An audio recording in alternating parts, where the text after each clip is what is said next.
بسم اللہ الرحمن الرحیم اللہم صلی علی سیدنا محمد وبارک وسلم وصلی علیہ۔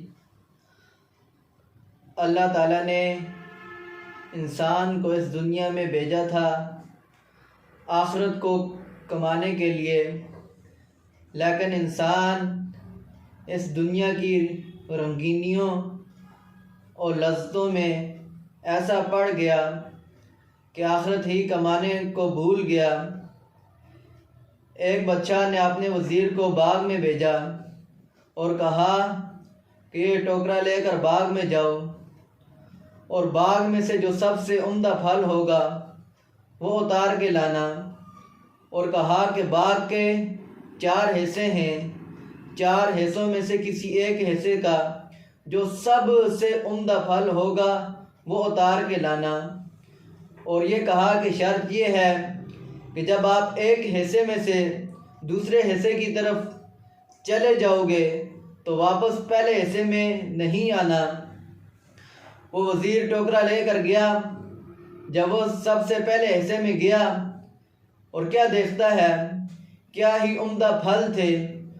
وہ کہتا ہے کہ شاید اس سے اچھے پھل دوسرے حصے میں ہو۔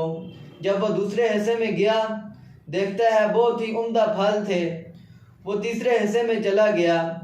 جب باغ کے تیسرے حصے میں گیا دیکھتا ہے کیا ہی عمدہ پھل تھے۔ وہ باغ کے چوتھے حصے میں گیا۔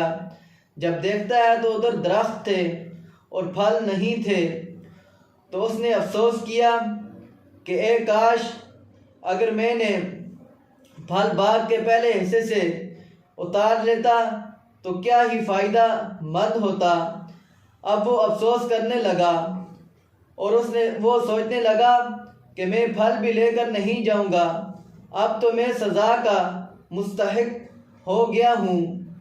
وہ جب بادشاہ کے پاس گیا تو بادشاہ نے کہا اسی طرح اللہ رب العزت نے انسان کو دنیا کے باغ میں بھیجا ہے کہ جا کر دنیا کے باغ میں سے پھل توڑو اور آخرت کے لیے جمع کرو، لیکن انسان جب اس دنیا کے پہلے باغ کے اندر قدم رکھتا ہے جوانی میں تو بڑی بڑی امیدیں اور آرزو باندھتا ہے کہ آنے والے دنوں میں تیاری کروں گا، لیکن جب وہ آنے والے دنوں میں وہ تیاری کی فکر کرتا ہے تو وہ پھر دوبارہ امید اور آرزو کرتا ہے کہ میں بڑھاپے کے اندر تیاری کروں گا۔